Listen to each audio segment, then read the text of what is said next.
Floor पे, यानी कि 2 नंबर जो फ्लोर है उस पर तशरीफ़ ले जाएं। वहाँ बैठने का भी इंतज़ाम है और स्क्रीन का भी इंतज़ाम है।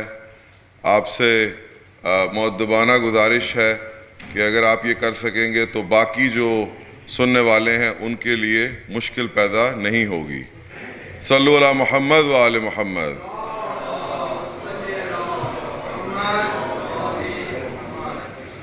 तो आप ज़रूर अपने बच्चों पे नज़र रखें कि अगर आपको महसूस होता है कि वो काम डाउन नहीं कर रहे तो आप उनको ज़रूर इस लेवल पे, जो 2nd फ्लोर के लेवल पे लेकर जाइए, और फिर जब वो ठीक हो जाएं तो फिर वापस तशरीफ़ लेके आइएगा। We will start with the recitation of the Holy Quran by Sayyid Hussain Jaffry, followed by Sayyid Muhammad Jaffry. Sallu ala Muhammad wa ali Muhammad.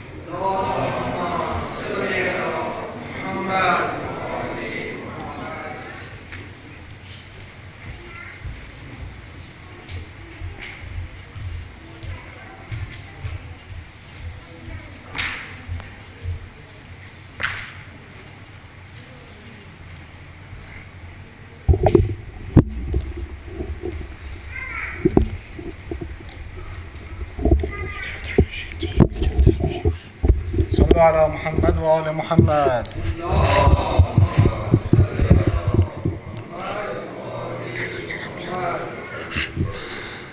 أعوذ بالله من الشيطان الرجيم. بسم الله الرحمن الرحيم.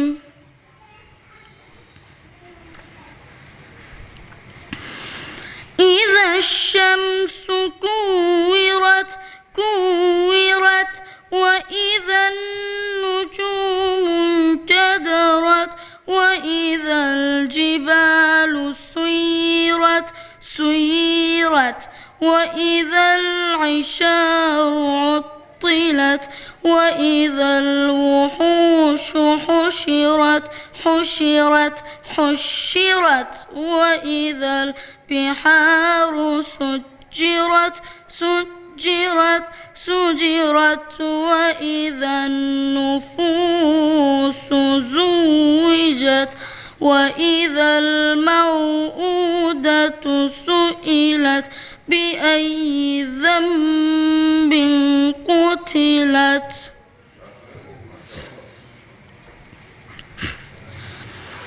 وإذا الصحف نشرت وإذا السماء كشطت وإذا الجحيم سعرت وإذا الجنة أزلفت علمت نفس ما أحضرت فلا أقسم بالخنس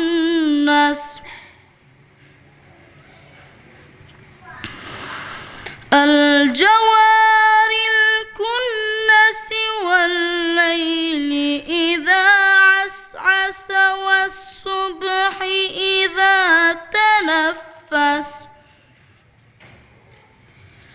إنه لقول رسول كريم ذي قوة عند ذي العرش مكين مطاع ثم أمين وما صاحبكم بمجنون ولقد رآه بالأفق المبين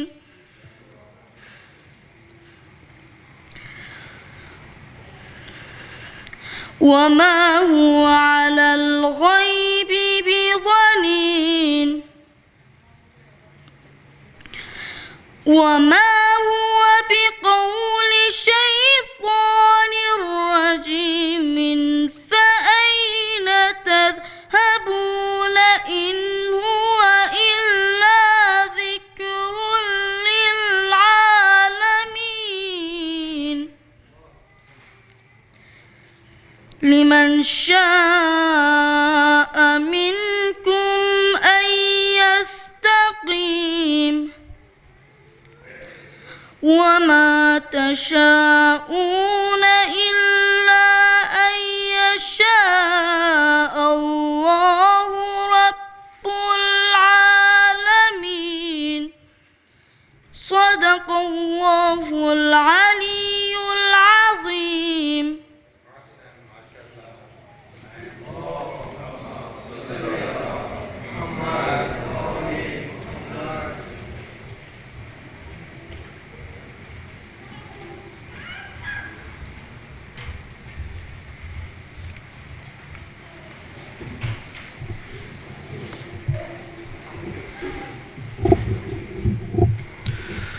صلوا على محمد وآل محمد.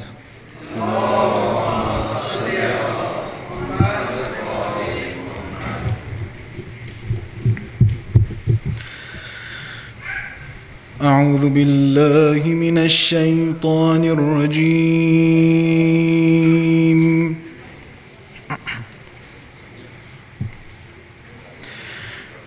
بسم الله الرحمن الرحيم.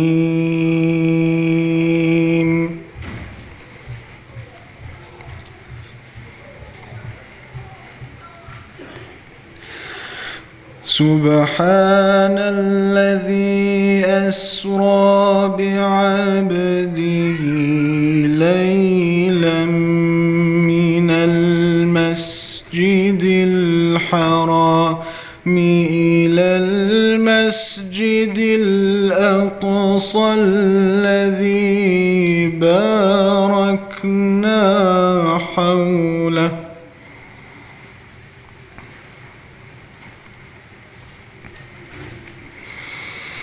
من المسجد الحرام إلى المسجد الأقصى الذي باركنا حوله لنريه من آياتنا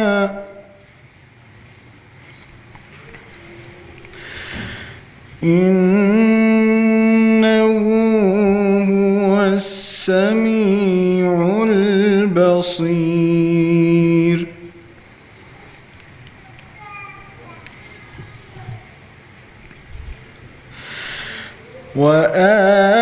وآتينا موسى الكتاب وجعلناه هدى لبني إسرائيل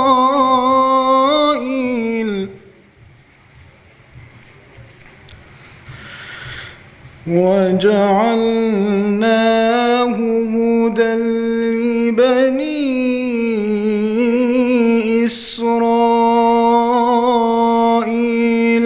ألا تتخذوا من دوني وكيلا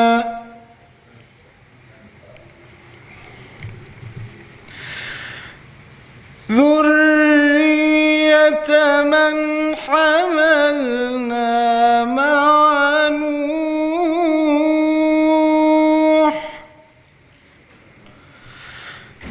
إنه كان عبدا شكورا.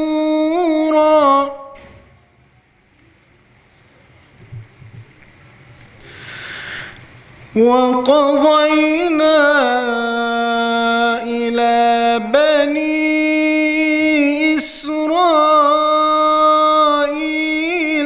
في الكتاب لتفسدن في الأرض مرتين ولتعلن علوا كبيرا.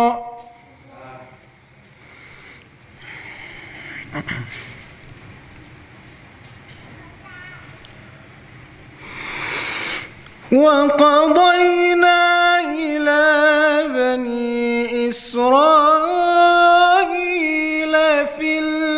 الكتاب لتفسدن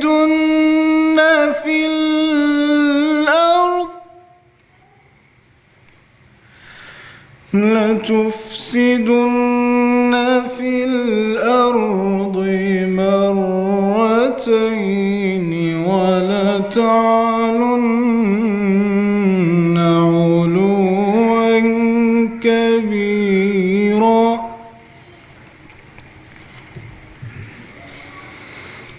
فإذا جاء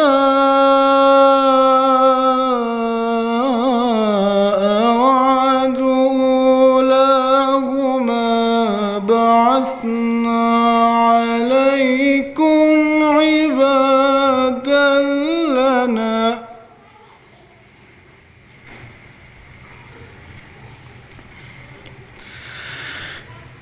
فإذا جاء وعد أولاهما بعثنا عليكم عبادا لنا أولي بأس شديد فجاسوا خلال الديار وكان وعدا مفعولا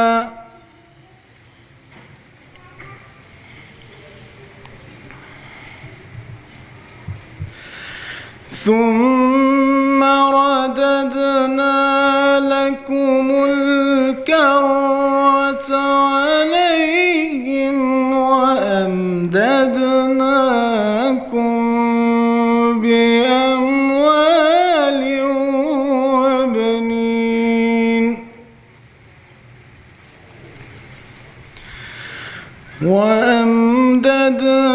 وأمددناكم بأموال وبنين وجعلناكم أكثر نفيرا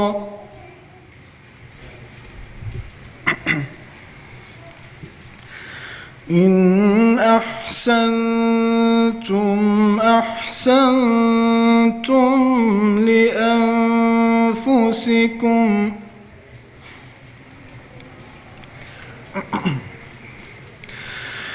إن أحسنتم أحسنتم لأنفسكم وإن أسأتم فلها فإذا جاء وعد الآخرة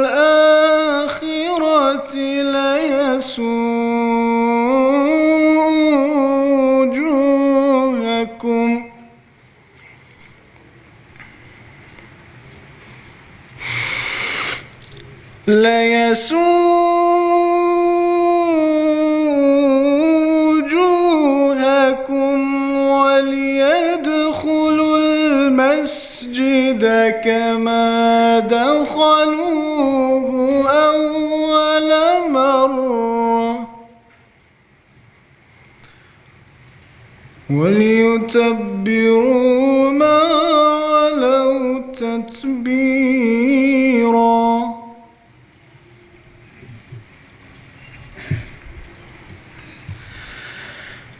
عسى ربكم أن يرحمكم عسى ربكم أن يرحمكم عسى ربكم أن يرحمكم وإن عدتم عدنا وجعلنا جهنم للكافرين حصيرا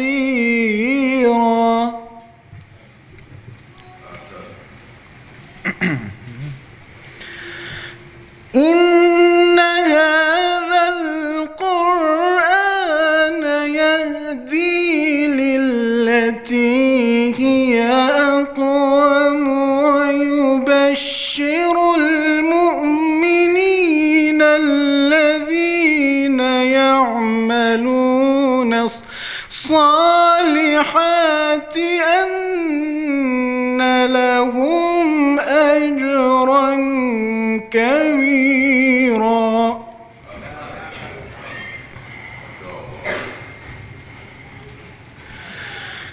إن هذا القرآن يهدي للتي هي أقوم ويبشر المؤمنين الذين يعملون الصالحات أن لهم أجرا كبيرا. وأن الذين لا يؤمنون بالآخرة أعتدنا لهم عذابا أليما. صدق الله العلي العظيم. اللهم صل وسلم وزد وبارك على رسول الله وآله الأطهار، على رسول الله وآله الأطهار. صلوا على محمد وآل محمد.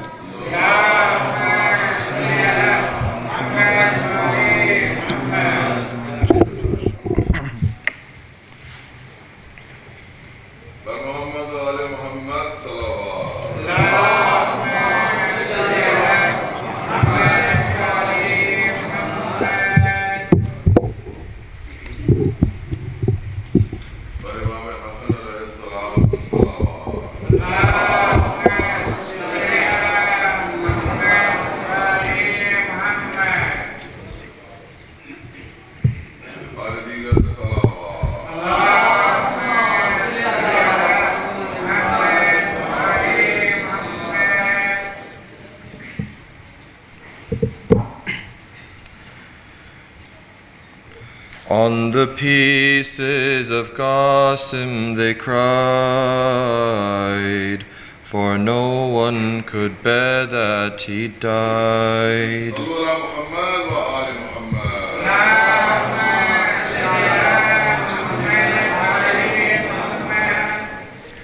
On the pieces of Qasim they cried, for no one could bear that he died.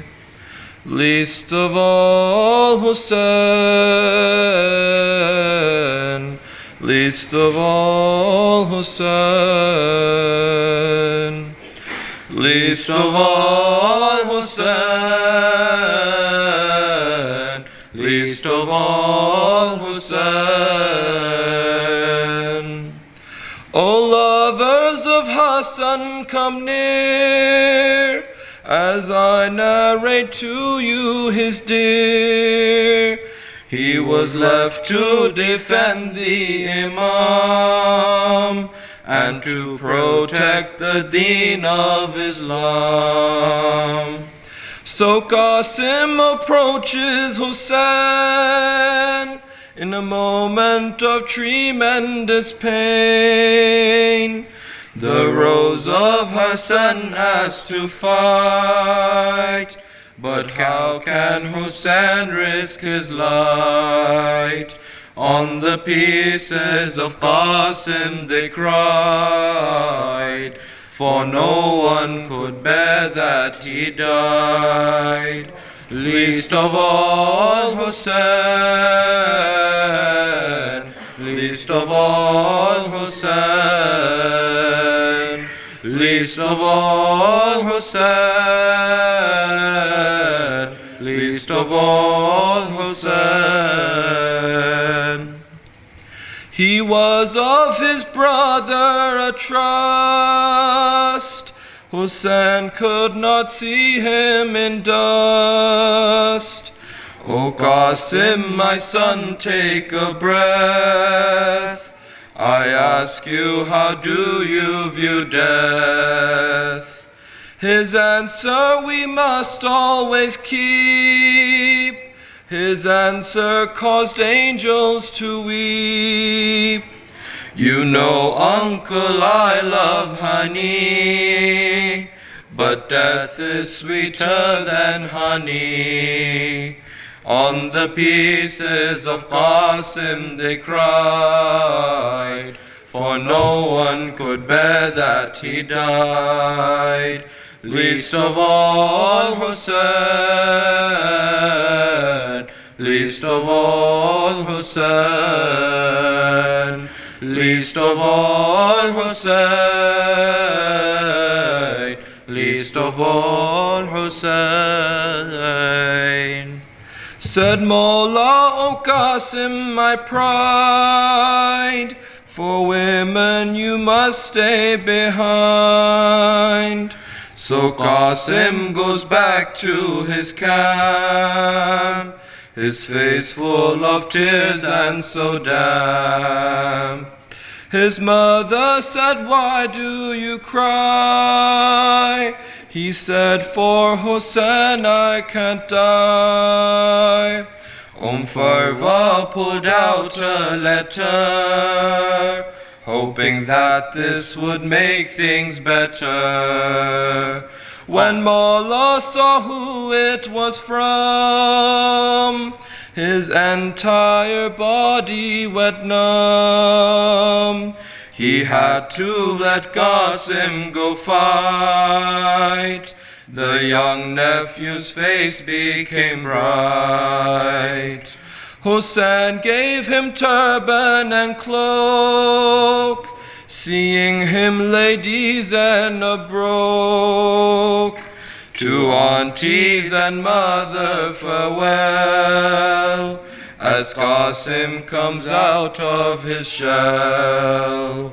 On the pieces of Qasim they cried, for no one could bear that he died. Least of all Hussain, least of all Hussain, least of all Hussain, least of all Hussain. The lion of Hassan so brave, he sent 35 to the grave. Then Qasim, his armor so large, saw cowardly enemies charge. They struck Qasim from every side. Oh, uncle, help me, Qasim cried. They ripped his young body apart and struck right at his uncle's heart. O Qasim, your call is still loud. We always want to make you proud. O Qasim, your call is still loud. We always want to make you proud. On the pieces of Qasim they cried, for no one could bear that he died. Least of all Hussain, least of all Hussain, least of all Hussain, least of all Hussain. Sallu ala Muhammad wa ali Muhammad.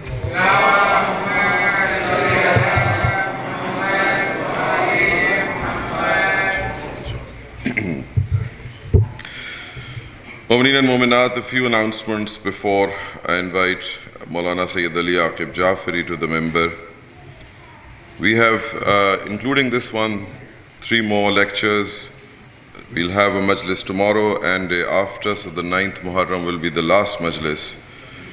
And inshallah, we look forward to continuing to welcome you here. There will be programs with Moulana Syed Aqib Jaffry after the Ashura Majalis. So if you want to participate in that, you're most welcome.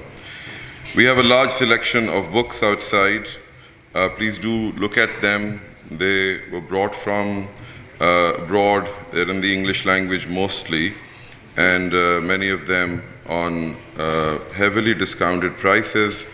There are also books from Moulana Aqib Jaffry himself, books on preparation for the time of death, for Hajj, and other books for children like Heroes of Karbala.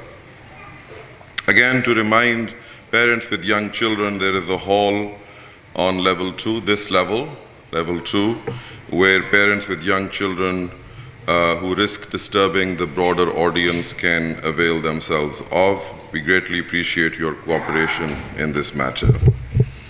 Again, on seating and logistics, request to please allow the elderly participants who come in seats, so the younger ones, if they could please come forward and sit on either the stairs or the place in front. If I could request everybody who is 15 years or younger to please come forward and sit on the steps and leave the places for the elderly. 15 साल और उससे नीचे के बच्चे जो हैं वो सीढ़ियों पे या सामने बैठें ताकि बुजुर्गों के लिए जगह रहे.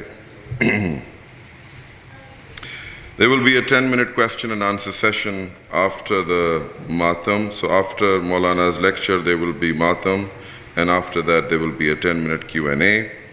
You can ask questions from the floor, or you can use this slido.com # Muharram 2025 to send in your questions. You can also, if you want to have a detailed session with Maulana, you can approach him after the majlis. Brother Muslim, Junaid Muslim, who was just here, is also arranging his calendar, so you can approach him in regard to that as well. Today's majlis is sponsored by the family of Sayyid Ali Hashim Jaffari. Please recite a Suratul Fatiha and 3 times Qul Huwallah for their marhumeen, especially Sayyid Mansoor Jaffari and Khadija Ali.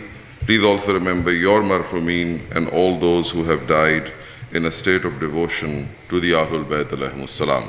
Bismillahir Rahmanir Rahim.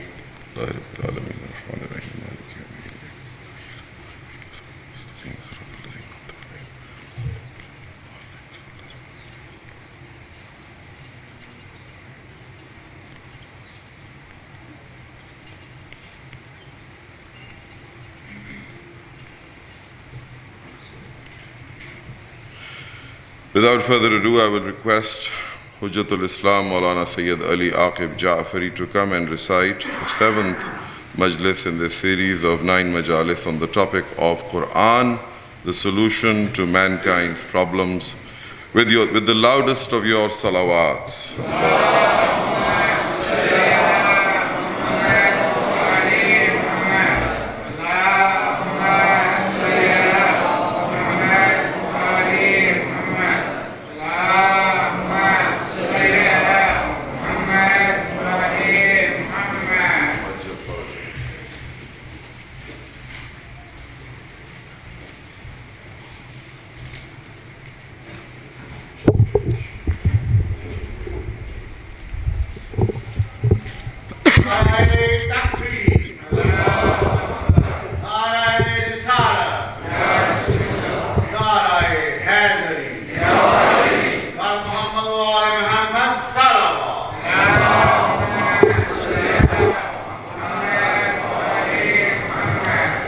أعوذ بالله من الشيطان الرجيم بسم الله الرحمن الرحيم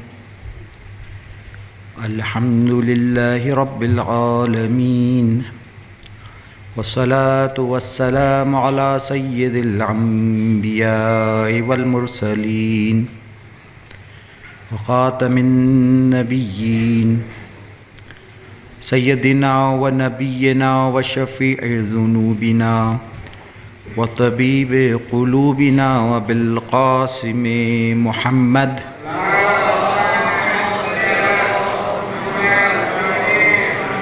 وعلى أهل بيته الطيبين الطاهرين الغر الميامين المعصومين من يومنا هذا إلى يوم الدين. أما بعد، فقد قال الله تبارك وتعالى في كتابه المجيد وخطابه المتين وهو أصدق القائلين وقوله الحق. بسم الله الرحمن الرحيم. إن هذا القرآن يهدي للتي هي أقوم. صلوات.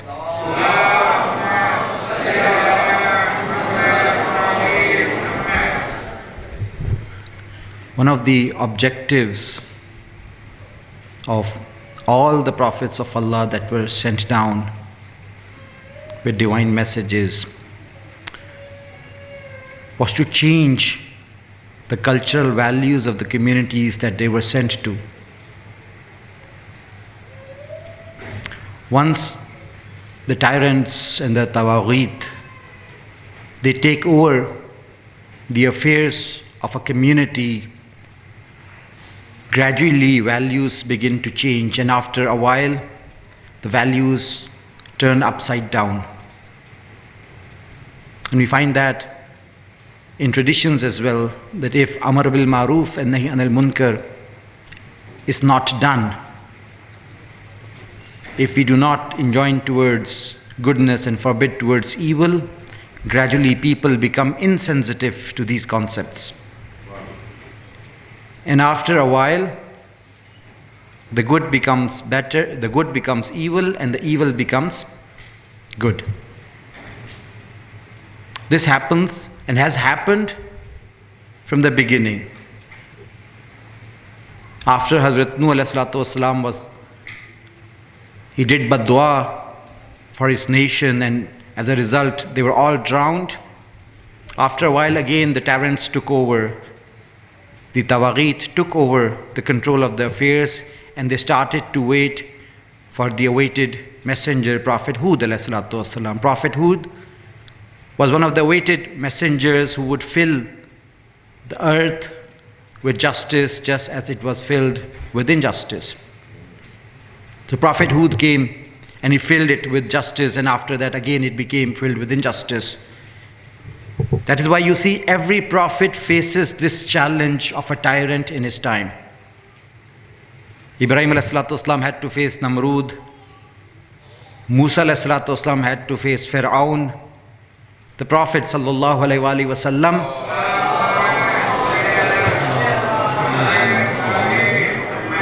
had to face the likes of Abu Jahl and Abu Lahab, who were worse than Fir'aun. Who were worse than Fir'aun. The tradition says that they were worse than Fir'aun. And in one of the questions that a group of Jews came to ask after the demise of the Holy Prophet, that you claim that the Prophet of Allah subhanahu wa ta'ala is better or is blessed with the fazail of all of the previous prophets. Then we have a list of questions to ask. How one of the questions, for example, was Allah made Hazrat Adam prostrate, made the angels prostrate to Hazrat Adam alayhi salatu wasalam. Did that happen for the Holy Prophet? Hazrat Sulaiman was given control over the entire universe. Did that happen for the Holy Prophet? If your claim is that the Holy Prophet is blessed with more miracles and is higher in status than all of the previous prophets. And one of the questions was that Prophet Musa fought Fir'aun of his time. The Prophet of Allah, your Prophet, did not fight the Fir'aun of his time. And Amir al-Mu'minin salatu was salam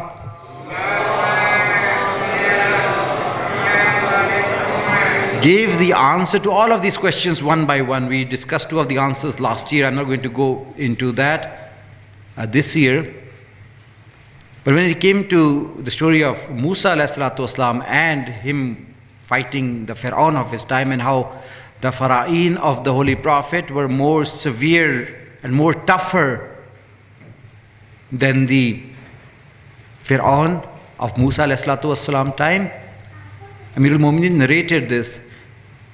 And you all know that when Abu Jahl, in the final moments of his life, when he was leaving this world, he confessed. He said, I know that this is the Prophet of Allah. But because of the tribal prejudice that I have, I am not going to accept him as the Prophet of Allah. The worldly attachments and love of this world, even on his deathbed, he was so adamant and so ziddi that I am not going to accept the prophethood of the Prophet, no matter what. Whereas Fir'aun, when he was about to die, the Holy Quran says he turned to Allah subhanahu wa ta'ala and says, today, right now, I believe in the Rabb of Musa and Harun. Uski zid us time par toot gayi. The Fir'aun that Prophet Musa was facing at the time of his deathbed, he surrendered. But the Fir'aun the Holy Prophet was facing, he did not even surrender on his deathbed. So Fir'aun is a character, is an attribute, is a sifat. When the Quran talks about Fir'aun, it is not an individual. When the Quran talks about Haman and Qarun, they are not individuals that lived in a particular time and since they have passed, that story is over. No. If that was the case, then that ayah is no longer relevant today. The Imam says that even though an ayah might be revealed for a particular person, but if it was limited to that person, then when that person dies, matal ayah, the ayat would die. But we believe that the Quran is still alive. That ayat is still alive today. The story of Musa alayhi salam and Fir'aun is still alive today. We only have to find the Fir'aun of today and the Musa of today. The battle of Karbala is still alive today. We have to find the Yazid of today and the Hussain alayhi salatu wasalam of today. We have to find the camp of Yazid and we have to find the camp of Imam Hussain. This battle of Haqq and Batil will continue always. And you always find the Tawagheed, the Taghut against the movement of the Prophets. And why were they against the movement of the Prophet? Because the culture was set up, the system was set up in a way that it would benefit, that it used to benefit those tyrants. And the prophets could not accomplish their mission of justice by submitting to that system of injustice. So the tussle was necessary. It was about to happen. Sooner or later, that would happen. And that is why you find in the holy verse, Allah says, وَلَقَدْ بَعَثْنَا فِي كُلِّ أُمَّةٍ رَسُولًا. We sent a Rasul in every ummah with what message? أَنْ اعْبُدُوا اللَّهِ. Worship Allah, wajtanibut taghut, and stay away from the taghut. Because by working under the system of the taghut, the prophets cannot accomplish what they were sent to accomplish. And you find that the prophets and the imams always avoided the taghut, whereas the tawagheed, the taghuts. So what do you mean by taghut? The taghut is a sigha mubalagha. It represents an excess of tughyan. In Urdu we use the word tughyan. Samudar mein tughyani aa gayi. When someone or something crosses its limits and its boundaries. The taghut is a person who has committed excess or who excessively crosses his boundaries. He himself is deviated and deviates others as well. That is a taghut. It could be a person. Shaitan is a taghut. The tyrant rulers are tawagheets of their time. We can have a system that is taghut. And the imams were at war with these taghuts of their time. And these tawagheets wanted the endorsement of the prophets of Allah subhanahu wa ta'ala to rule over the people, and they would want it somehow or the other to have good relations initially, and when they found that they cannot make them submit in this manner, only then they resorted to force. We find in one of the stories in history where in the time of the 6th Imam, Imam Jafar Sadiq alayhi salatu wassalam,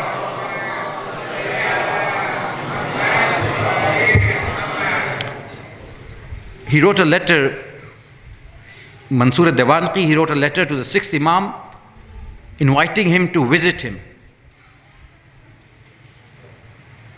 I need you to visit me.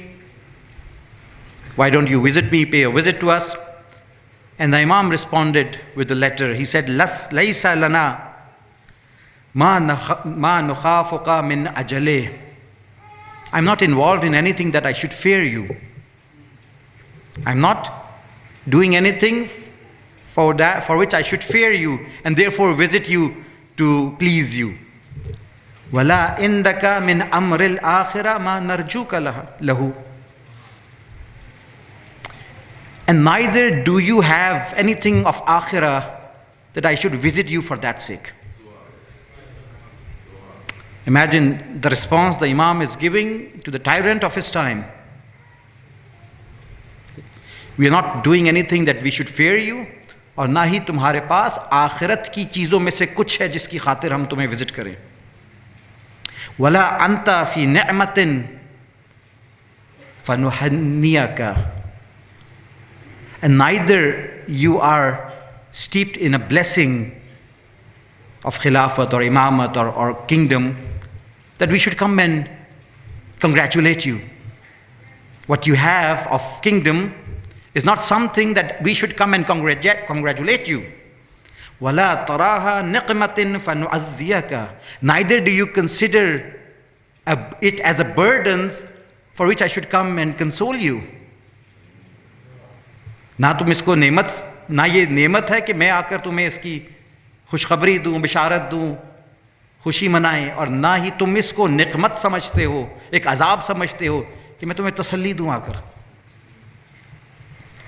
When he saw that the Imam is not going to come, he wrote a letter again. He said, then come at least sit with me and advise me. Give me some advice.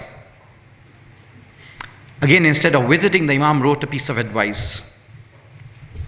The Imam said, Man arada dunya la yansahuka. Whoever desires the dunya will not advise you. जो दुनिया चाहता है वो तुम्हें advise नहीं करेगा. Because he wants the dunya to stay with you and he wants to have that dunya from you. So he will not advise you. وَمَنْ أَرَادَ الْآخِرَةَ لَا يَصْحَبُكَ. And whoever wants the akhirah will not sit with you. जो आखिरत चाहता है वो तुम्हारे साथ. सल्ले अला मुहम्मद व आले Muhammad. Whoever wants the akhirah, whoever wants the dunya will not advise you, and whoever wants the akhirah will not sit with you. When this letter got to Mansur Dewanqi and he read that, these are the Imams, their statements are the statements of the Imam, their statements are the Imams of the statements as well. When he read this statement, he said, لَقَدْ مَيَّزَ إِنْدِي مَنَازَلَ النَّاسِ.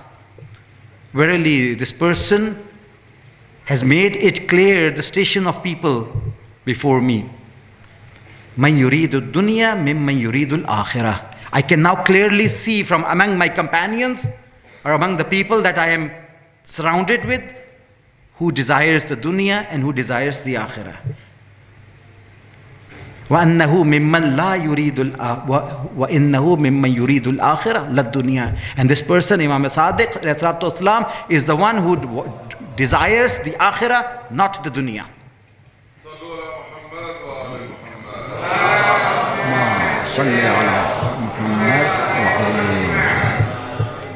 So the Imams always, there is space downstairs. If some of the brothers can come and move forward, that people from the coming at the back can. Allahumma salli ala Muhammadin wa ala. So we can open this stairways, then people can. Open the stairways so that people can come down and sit down here as well. And there is also space here for younger colleagues. They want to come and sit here. Sallu ala Muhammad wa ali Muhammad.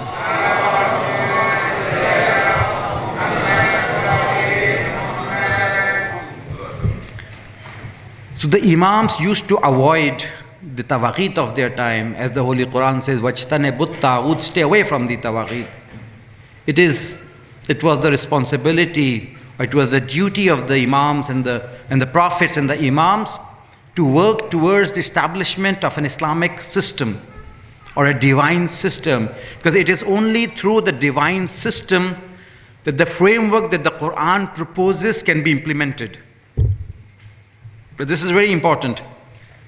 We have been talking about the framework that the Quran is giving, the framework of justice, how to establish justice, and the rules regarding spouses and the rights and responsibilities of the spouses, and what to do when there is a crack in the relationship, appoint a hakam from the male side, appoint a hakam from the female side. All of these systems, all of these principles and frameworks can only be implemented if you have control of a system, if you have the Prophet or the Imam running the government. Because these are things, the system of justice, you cannot, if the courts are corrupt, how can you implement the Islamic system of justice? When the appointment of the courts are in the hands of people like Yazid, you cannot have justice. So that is why when Yazid was contending for bay'ah, and Imam said, "Laysa lahu hadhihi al-manzila," this manzila, the station, does not belong to him. وَمِثْلِي لَا يُبَايْعُ مِثْلَ, the likes of me will never do the bay'ah of the likes of him, because he considered himself deserving of this station of imara and wilaya. He was the one who should be controlling, who should have the control of the affairs of the Muslim Ummah. And you can see the effects when a pious, a muttaqi, a mu'min becomes in charge of the affairs of a country. Then the direction of the country changes, it becomes stronger, and even in the global arena, it can influence the global politics. That is only when the control of a government falls in the hands of a pious person who is aware of the principles and the frameworks of Islam. All of the prophets were after that. Some succeeded, some did not. The Imams had the same mission. Some succeeded, some did not. It is only when the people will come to their support and help that this system will get established. One of the reasons why the 12th Imam is in occultation is that we are not fully fulfilling our part. We have the story in the time of Amirul Mu'mineen Ali ibn Abi Talib.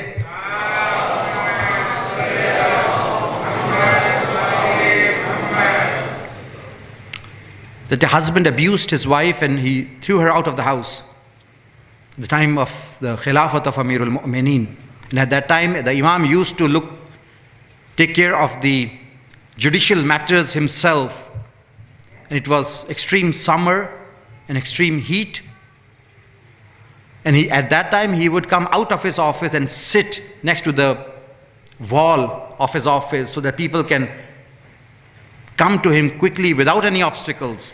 He would even at times walk through the streets to monitor the affairs of the society.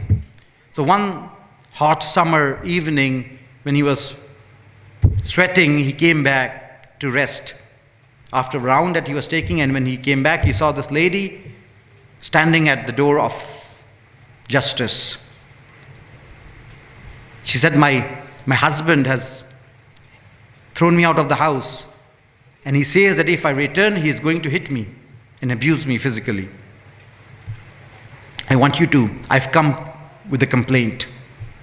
Now Islam has this system of how to deal with this situation, but if the oppressor has no place to turn to, who is going to implement this system in the society?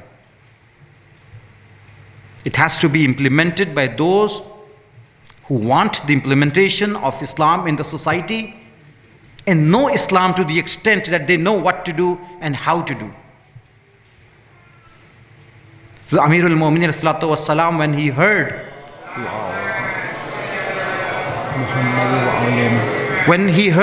what this lady had to say, he was almost around 60 years at that time, an old man. He said, it's too hot. Let us wait for a few hours and the sun, the heat to cool down. But then he said, but the right of the oppressed must be taken immediately. Mazloom ko uska haq fauran milna chahiye. We cannot wait. In that scorching heat, he went with that lady and asked her to show him the direction. They went to that door. He knocked at the door. A person came out. He did not recognize that this is the Imam of the time and the Khalifa of the Muslimin. He did not know him. He just looked at his wife and this person. And the Imam said, why have you done this to her? Take her in and be nice with her and deal with her in an amicable and friendly manner. And he became even more arrogant. He turned to his wife and said, you brought this old man to intercede on your behalf? If you return now, I'm going to burn you alive. He had crossed the limits. The Imam of the time, who is not ready to take a grain away, a drop of a grain away from an ant's mouth, how can he bear this zulm, this statement? The Imam said to him, control your words. I'm only doing amar bil maruf wa nahi anil munkar. How dare you talk to this lady like that? And he took his sword out of his sheath. And as the hue and cry raised, the voices raised, people started to gather. And when they saw the Imam, they started to greet the Imam. Assalamu alayka ya Amir al-Mu'mineen, Assalamu alayka ya Amir al-Mu'mineen. Only then he realized what he had done. He fell on his knees, oh Imam, forgive me. I will never do this again. I am sorry, and from today onwards, I will listen to whatever my wife says. I will be obedient to her. The Imam fixed that issue, and when he was returning, he advised both of them, even the wife, do not behave in a manner that results in your husband treating you like this, and advised the husband never to do that again. This can only happen when you have the governmental apparatus in your hands. This was one of the reasons why Karbala was taking place. The implementation of Islam is only possible through all of the frameworks of Quran being implemented through force in a society.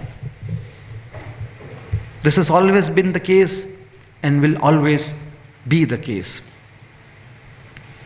So the true and final and absolute solution to all the problems we have will come with the reappearance of our 12th Imam.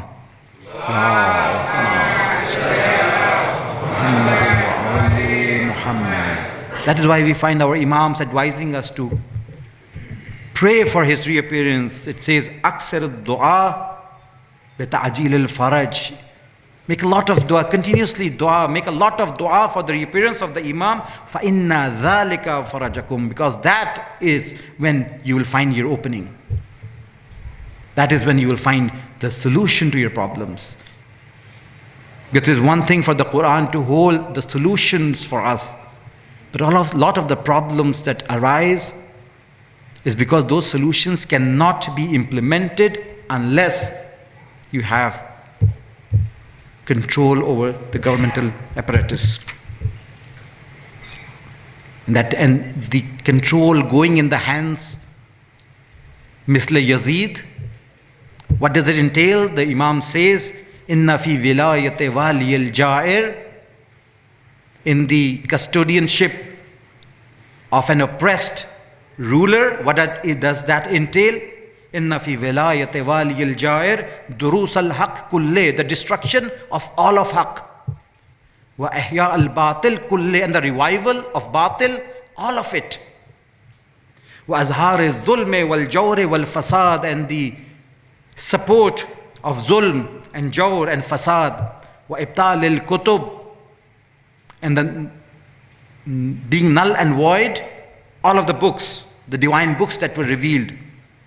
وَقَتْلَ الْأَنْبِيَاءِ, accepting the custodianship of a tyrant ruler like Yazid entails the qatl of all the Anbiyas.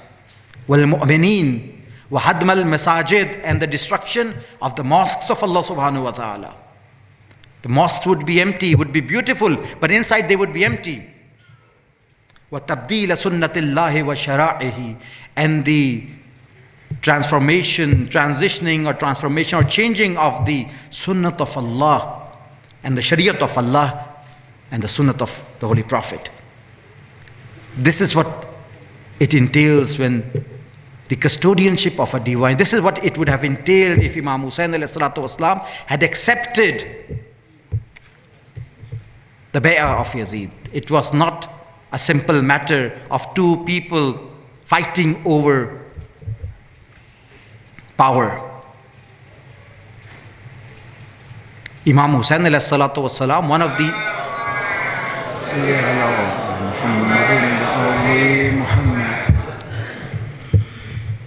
his true movement, the objective of his movement, which he himself mentions, was Amr al-Ma'ruf and Nahy anil-Munkar. He wanted to show the true face of Bani Umayyah, but as a result,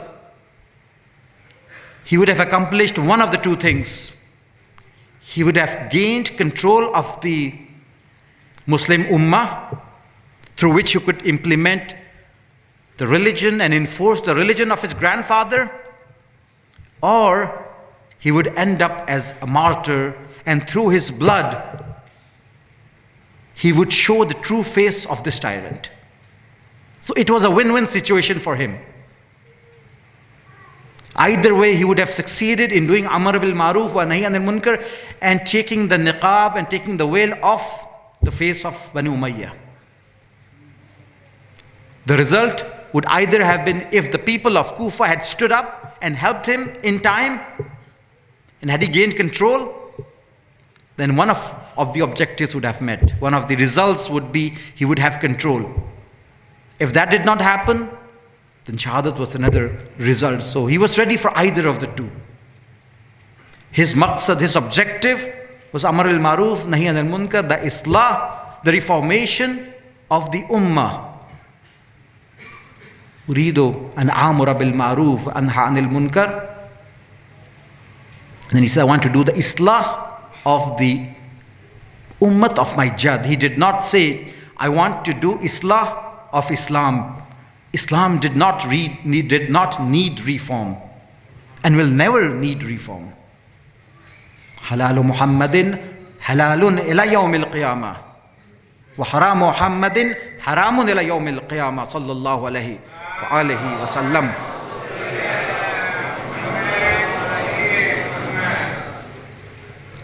The halal will always stay halal and the haram will always stay haram. Islam does not need reform. It is the ummah that needed reform. And that is what he set up to do. And he accomplished his mission. Success in the battle of Karbala is not to be measured by who survived and who got killed. This battle was not for iqtidar. This battle was for aqdar. This battle was not for who gains control. It was whose values will remain. And that is why when this caravan returned to Medina, and one of the companions of Imam Sajjad alayhi salatu was salam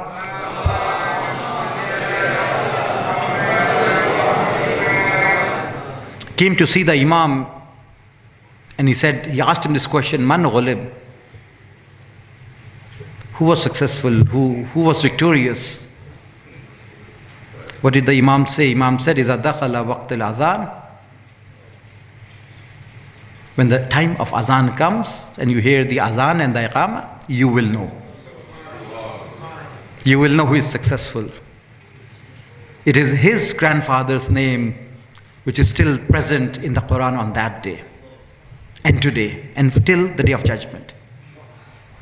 So if you want to measure who was victorious, That was his mission. He wanted to keep the name of his grandfather, and it is through the name of the Prophet of Allah that Islam will stay alive. And the effort on the other side was to bury the name of the Holy Prophet for all times to come. We find this statement from one of the rulers of that time who said that the first caliph came and he did whatever he did. And then the second caliph came and the third caliph came and they served Islam. But yet after they passed away, there's no one who takes their name. But I see the name of the Prophet of Allah mentioned 5 times from the pulpit every day. I will not rest until I bury his name. This was one of the objectives of Bani Umayyah.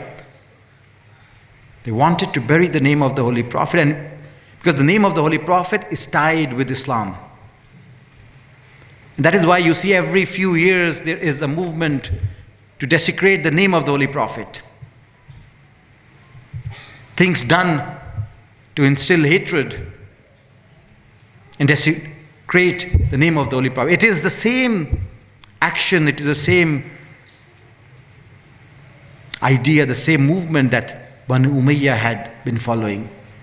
You can only suppress Islam if you take away the honor and respect of the Holy Prophet.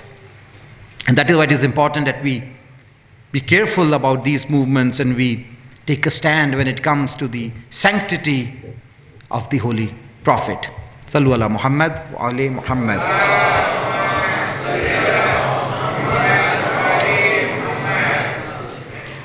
So the purpose of the prophets was to flip the values that had become upside down. And if we do not align ourselves with the values that the Prophet intends or intended, then when the 12th Imam will reappear, it is possible that we might be, God forbid, standing against him. It is possible. It has happened before and can happen again. At the time of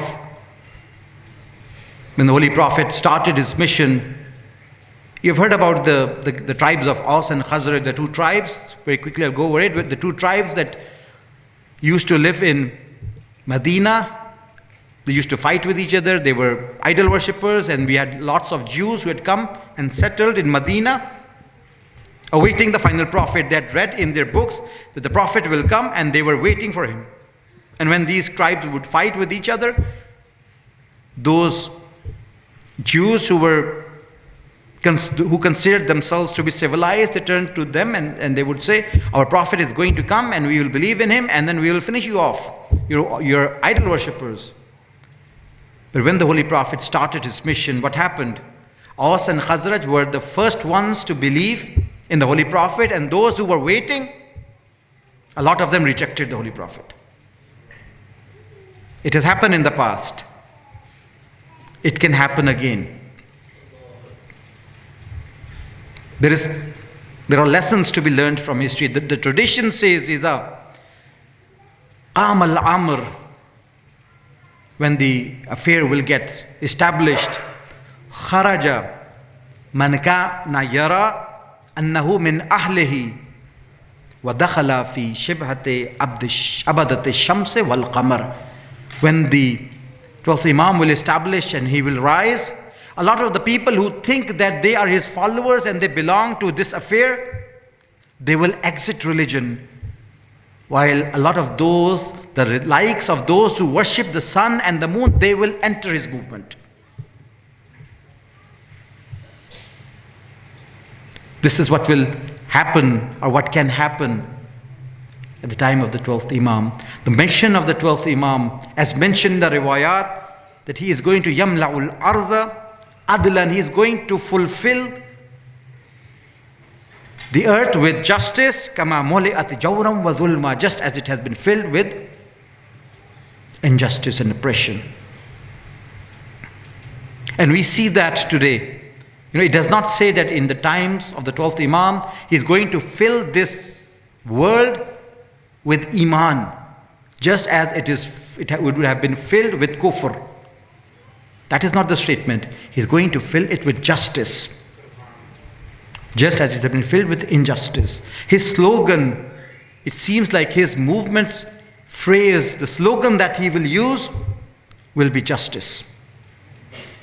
And today, we see with all of this injustice going on before our eyes, the genocide going on in different places of the world, there is this desire globally for someone to come and stand up for justice.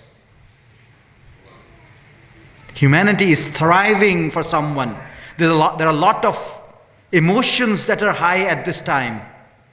A lot of people protesting, standing up against injustice, but they cannot do more than that. If at this time, if we were ready and Allah subhanahu wa ta'ala reveals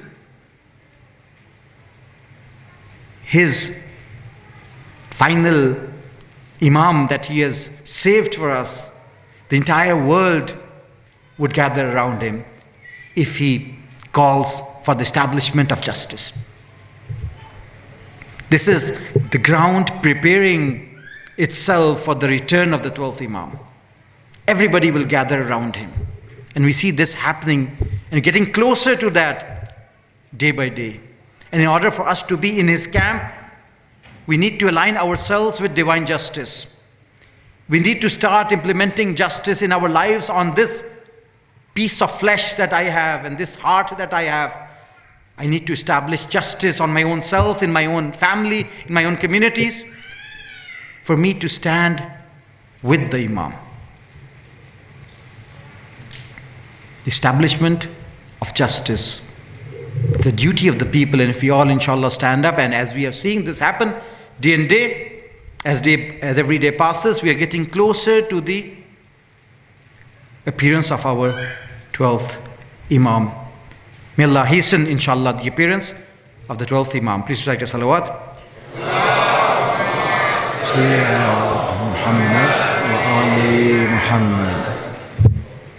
The battle of haqq and batil will continue.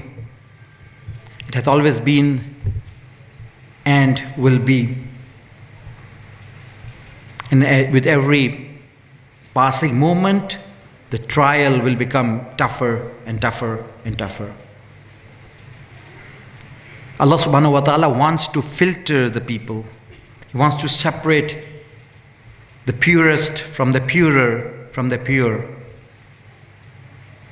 That is one of the reasons why on the night of Ashura, Imam alayhi salatu wasalam called everyone, all of his companions. He wanted to filter them. Who is more serious? He wanted only the best of the best to stay. And it is surprising that on the night of Ashura, he was saying to everybody, go, leave, right? But at the time of Asr Ashur, he was saying, Hal min dhabbin yadhub wa nahrami Rasulillah. Come. Is there anyone who can come and defend? What happened? Has the Hussain alayhi salam of the night of Ashur changed? Is he in need of help now? On the night of Ashur, he was saying, leave. And on the Asr of Ashur, he was saying, is there anyone who can come to help? On the night of Ashur, he wanted to filter his own companions. इनमें भी अगर कोई ऐसा है कि जिसके दिल में ज़रा भी शक है तो चला जाए. He wanted to separate the purest from the pure. And on the day of Ashur, नहीं चाहते थे, he did not want all of the enemy soldiers to end up in hell. अगर उनमें से कोई भी है जिसके अंदर ज़र्रा बराबर भी हया है तो उस कैंप से निकल जाए. He wanted to filter the enemy camps. So he invited them to join Haqq so that he could filter them. So on the night of Ashura, he invited all of his companions. And when they were there, after doing hamd of sana of Allah subhanahu wa ta'ala, he said, we, the family of the Ahlul Bayt, we do not deceive nor trick. We are the family of the holy household. We do not deceive or trick. They are after me. They want my blood. They're not after you. Take advantage of the darkness of the night and leave. No one left. Maybe they are shy. The lights were turned off. One of the statements we find the Imam said, if you do not want to save yourselves, take the hands of one of my family members and take them with you.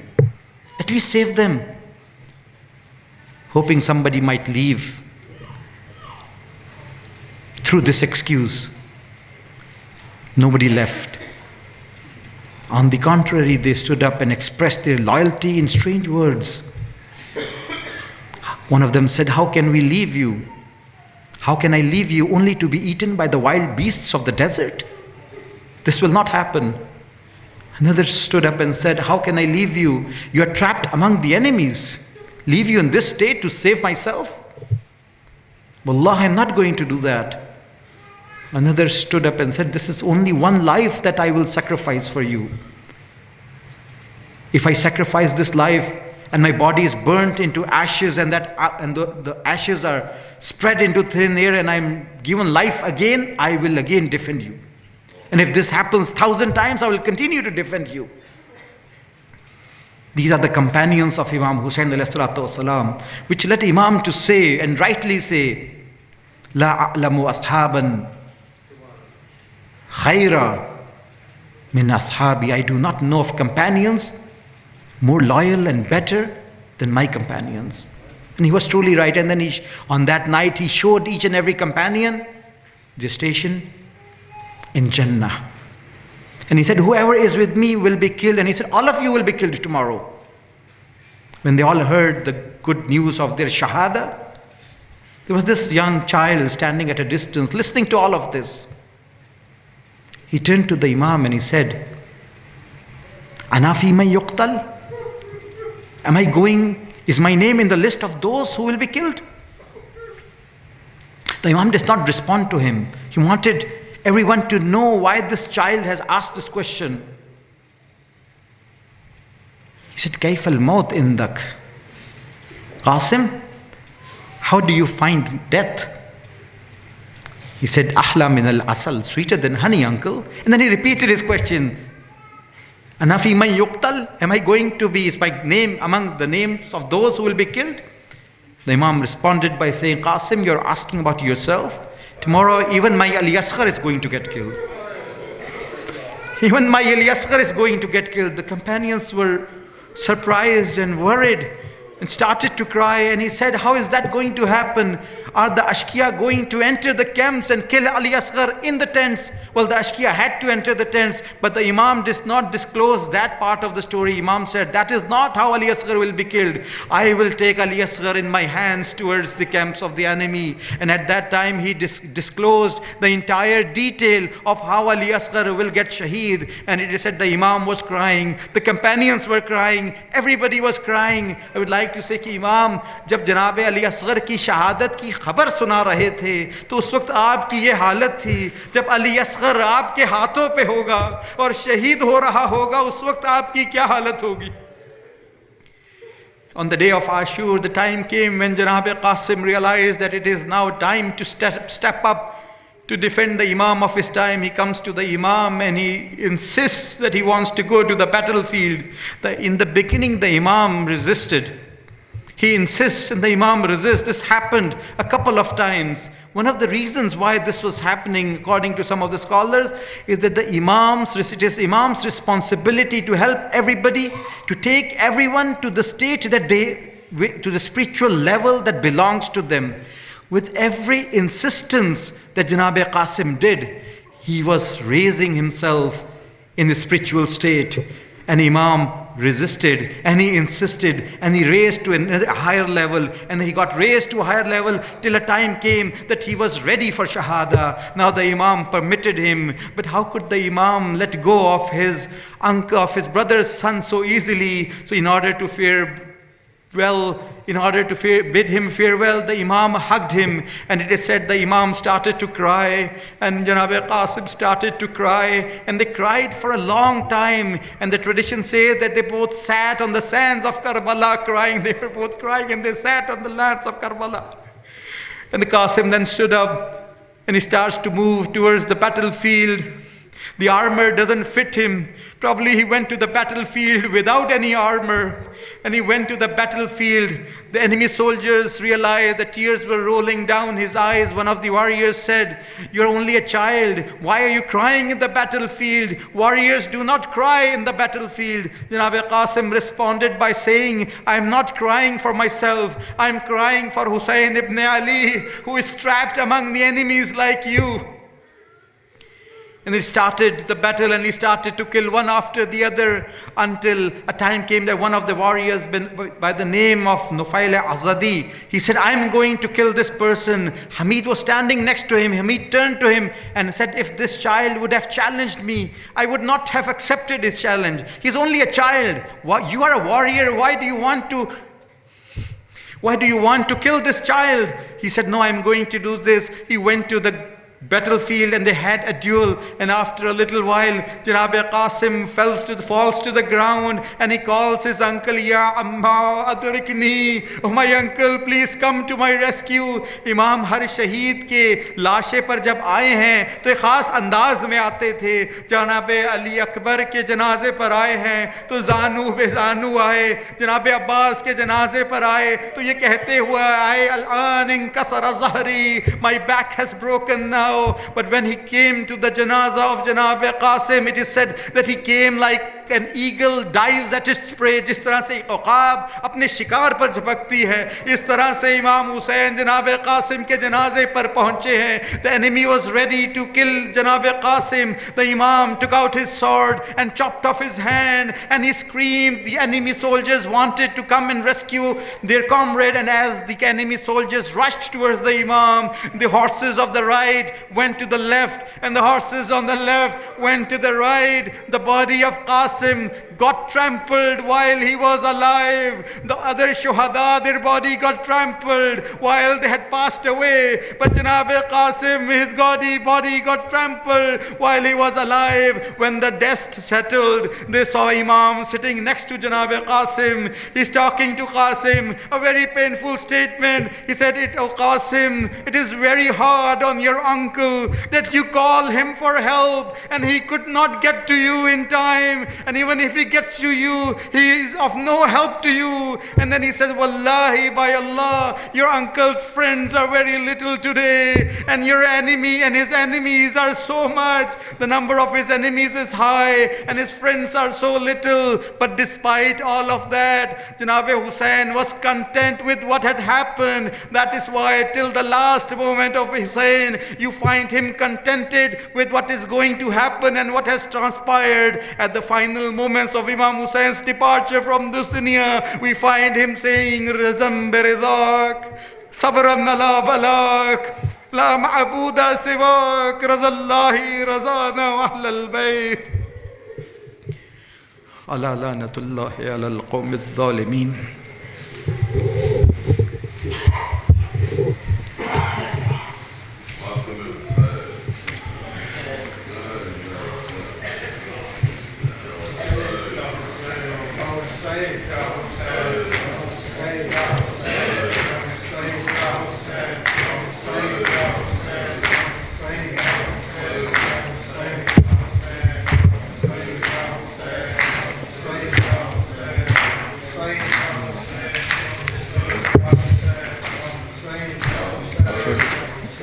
Password कैसे लगाना है?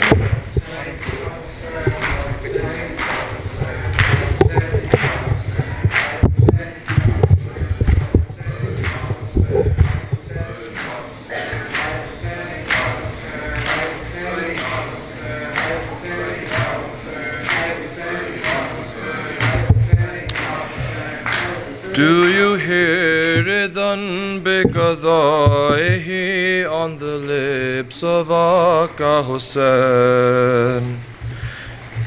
Do you hear idhan biqadaihi on the lips of Aqa Hussain? Do you hear idhan biqadaihi on the lips of Aqa Hussain? Do you hear idhan biqadaihi on the lips of Aqa Hussain? Do you hear Ridan biqada'ihi on the lips of Aqa Hussain? When he says taqaddam ya Ali, when he says taqaddam ya Ali, when he says taqaddam ya Ali, when he says taqaddam ya Ali, enter the battlefield. Do you hear Ridan biqada'ihi on the lips of Aqa Hussain? Do you hear Ridan biqada'ihi on the lips of Aqa Hussain? As he hears the call of Al-Qasim, as he hears the call of Al-Qasim, Ya Ammu adrikni. Do you hear Ridan biqada'ihi on the lips of Aqa Hussain? Do you hear Ridan biqada'ihi on the lips of Aqa Hussain? When he hears the cries of Al-Atash, when he hears the cries of Al-Atash, when he hears the cries of Al-Atash, when he hears the cries of Al-Atash from the camps of Ahl-e Haram, do you hear Ridan biqada'ihi on the lips of Aqa Hussain? Do you hear Ridan biqada'ihi on the lips of Aqa Hussain? When he runs toward Abbas Sijri, when he runs toward Abbas Sijri, when he runs toward Abbas Sijri, when he runs toward Abbas Sijri, as he sees the standard fall, do you hear Ridan biqada'ihi on the lips of Aqa Hussain? Do you hear Ridan biqada'ihi on the lips of Aqa Hussain? As he takes the slaughtered body of, as he takes the slaughtered body of, as he takes the slaughtered body of, as he takes the slaughtered body of, Asghar to Rubab. Do you hear Ridan biqada'ihi on the lips of Aqa Hussain? Do you hear Ridan biqada'ihi on the lips of Aqa Hussain?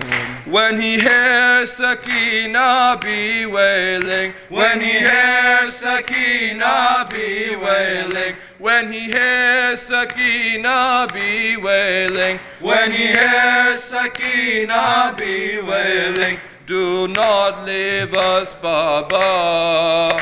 Do you hear Ridan biqada'ihi on the lips of Aqa Hussain? Do you hear Ridan biqada'ihi on the lips of Aqa Hussain? As he hears the pleading of Zainab, as he hears the pleading of Zainab, as he hears the pleading of Zainab, as he hears the pleading of Zainab, Mahalan Ibn al-Zahra. Do you hear Ridan biqada'ihi on the lips of Aqa Hussain? Do you hear Ridan biqada'ihi on the lips of Aqa Hussain? As he feels the dagger on his neck, as he feels the dagger on his neck, as he feels the dagger on his neck, as he feels the dagger on his neck, and says, Inna lillah. Do you hear Ridan biqada'ihi on the lips of Aqa Hussain? Do you hear Ridan biqada'ihi on the lips of Aqa Hussain? Do you hear Ridan Bekadaihi on the lips of Aka Hussain? Hussain, Salli ala Muhammad wa ali Muhammad.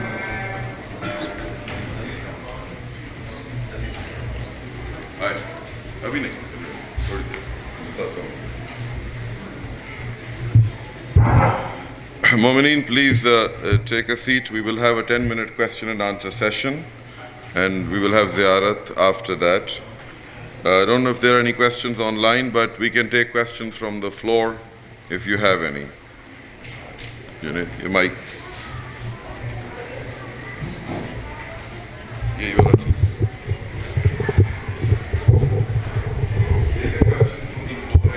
Yes, there. Can we pass the mic to the floor? And there's a question, can we purchase the book online? It doesn't mention which book, so if it is Tawheed al-Mufazzal, then yes, you can. If it is Anecdotes of Pious Men, I think that will also be available on alislam.org in English.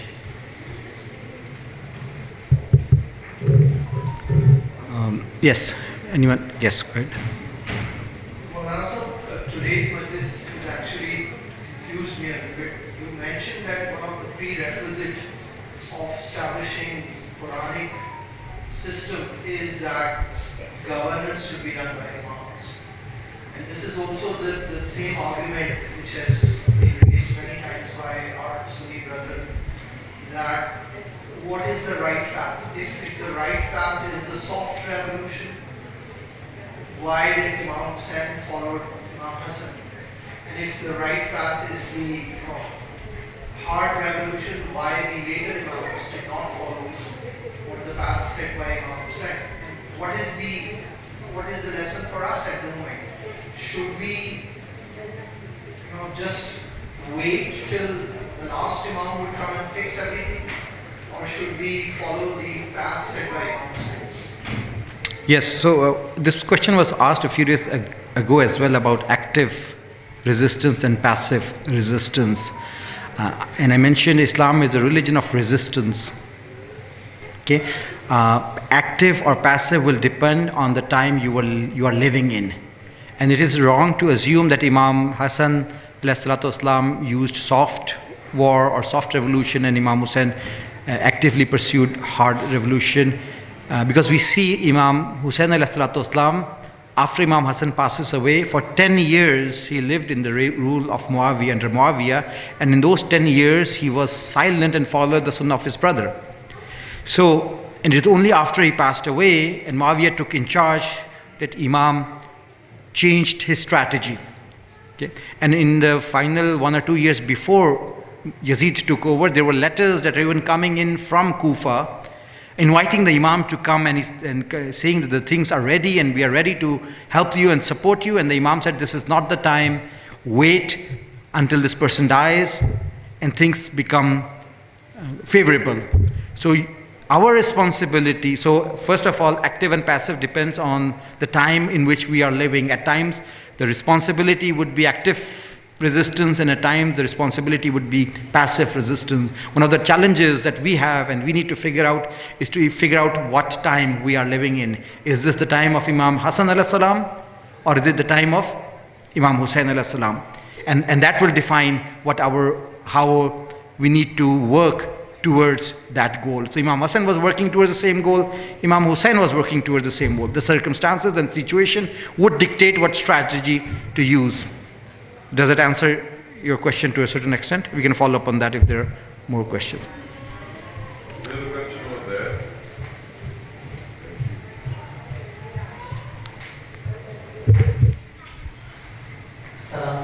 Wa alaikum assalam. I just want to ask that you mentioned that Islam doesn't need reforms, but at the same time, we see it lays emphasis on the concept of ijtihad and ijma. On what? Ijtihad and ijma.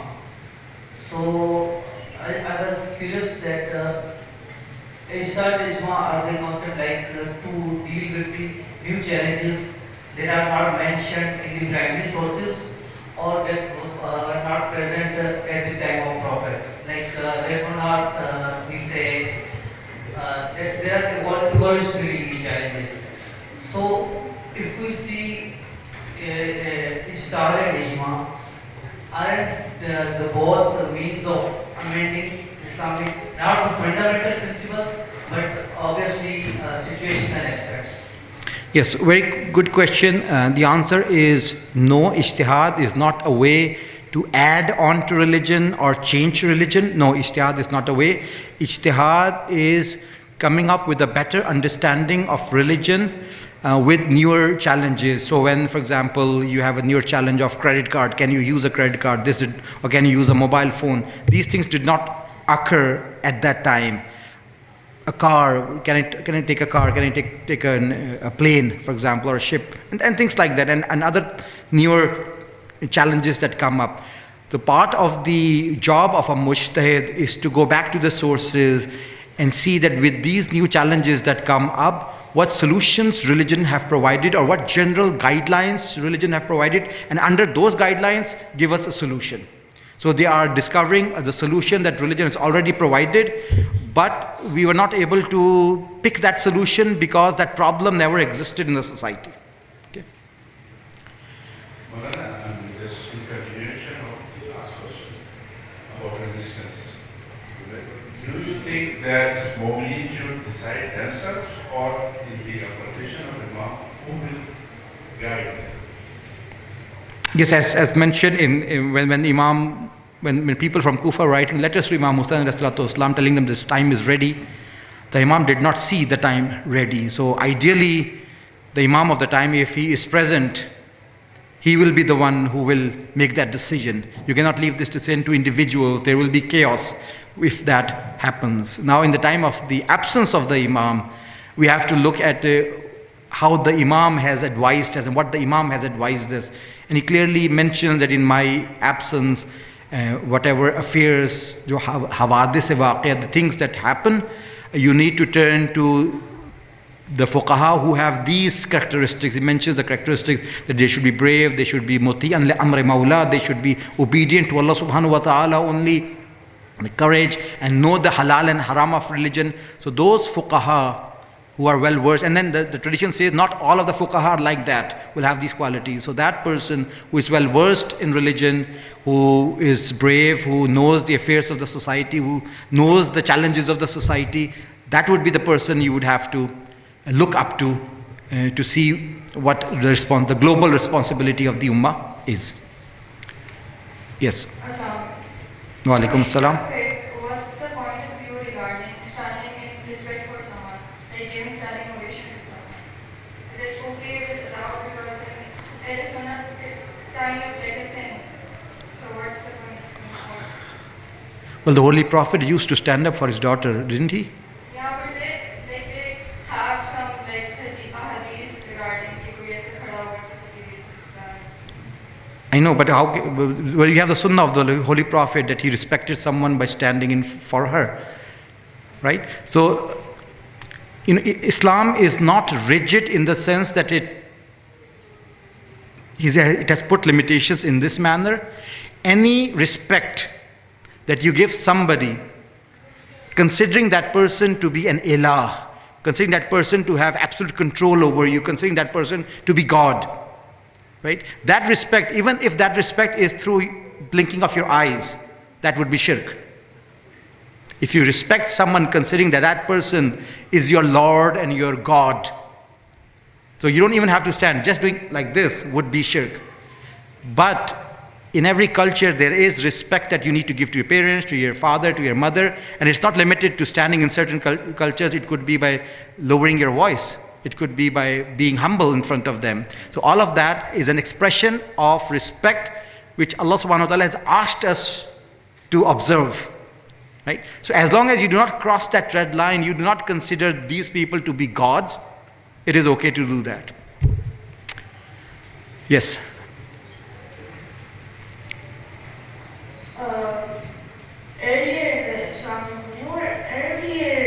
Earlier in the lecture, you mentioned that during the Prophet's time,